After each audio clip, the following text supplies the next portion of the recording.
Mesdames et messieurs les élus, mesdames et messieurs les directeurs généraux des forces partenaires et leurs représentants, messieurs les officiers généraux, mesdames et messieurs, un petit salut particulier pour le ministre brésilien que j'ai eu le plaisir d'accueillir à l'instant et qui est parmi nous et qui montre le rayonnement international de ce salon. Je voulais vous dire le bonheur qui est le mien d'ouvrir cette 9e édition, de partager avec vous d'abord les bonnes nouvelles que ce salon continue à être en expansion puisque nous avons passé hier le cap des 9000 inscrits sur les 2 jours.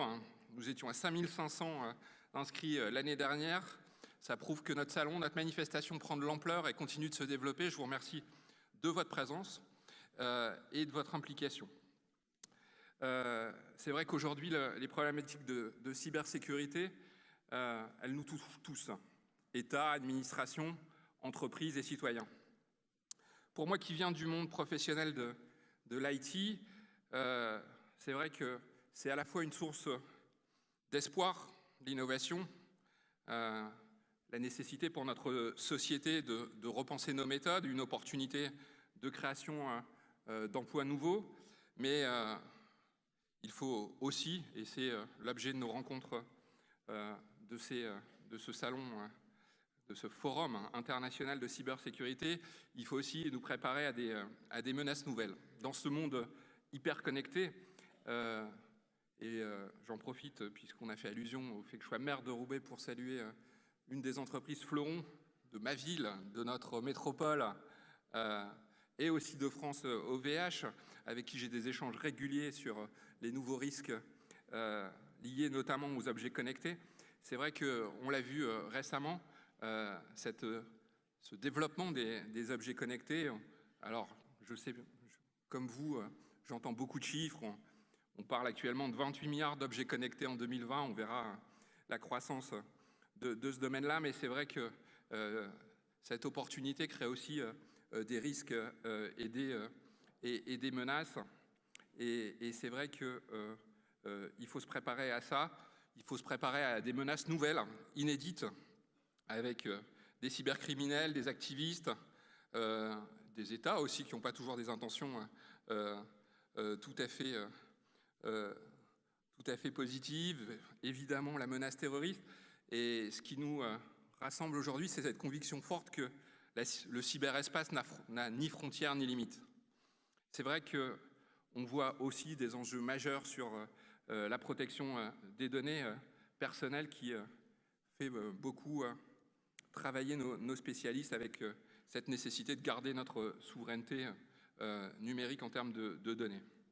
Pour nous, accueillir le FIC dans cette métropole, dans cette grande région des Hauts-de-France, c'est une évidence. C'est une évidence parce que nous avons un secteur de la sécurité informatique en région qui repose sur un tissu très dense d'entreprises, plus de 7000 salariés, à 90% des PME matures, mais également, je citais OVH tout à l'heure, également d'autres grands groupes comme Atos. Nous avons aussi la capacité dans cette métropole, dans cette grande région, de former les talents, puisque nous n'avons pas moins de 22 organismes de formation. Alors je citerai l'IUT de Valenciennes-Maubeuge, qui est reconnu nationalement et qui vient de signer un accord avec le groupe Orange. Je me réjouis d'ailleurs, en parlant d'Orange, de l'inauguration hier de leur pôle cyberdéfense à l'Équin, à quelques kilomètres d'ici. Et c'est vrai que nous avons la chance d'avoir un écosystème riche avec évidemment l'appui d'Euratechnologies, notre vaisseau amiral en termes de nouvelles technologies. Nous poursuivons aussi l'animation du cluster confiance numérique et cybersécurité, qui est le premier du genre en France, et nous continuons, le président Bertrand l'a annoncé hier, à soutenir avec vigueur cet incubateur dédié. Je vous l'ai dit, nous avons un conseil régional dans cette grande région des Hauts-de-France, maintenant de 6 millions d'habitants, qui prend sa part. Karine Charbonnier a eu l'occasion hier de vous parler de formation, parce qu'on a un vrai défi dans ces domaines en pleine croissance, qui est de trouver les talents.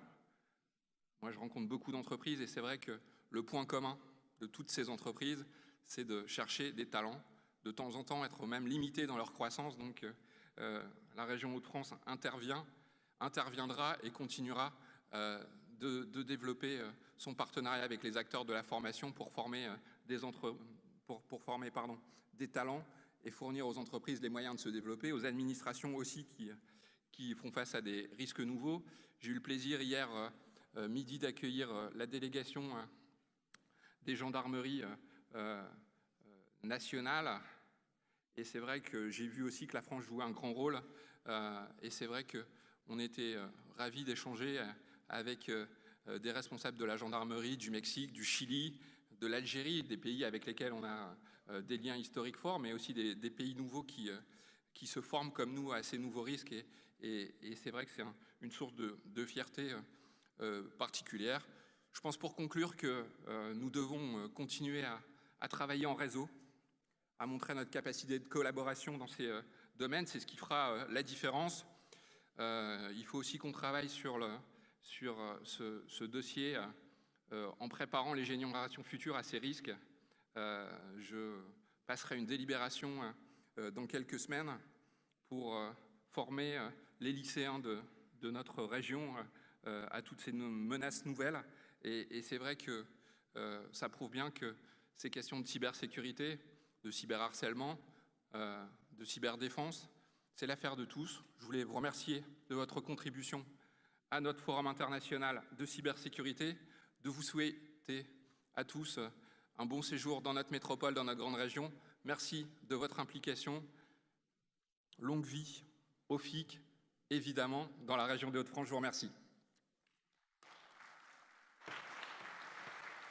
Merci beaucoup, Guillaume Delbarre. Mesdames et messieurs, grand moment maintenant. Nous sommes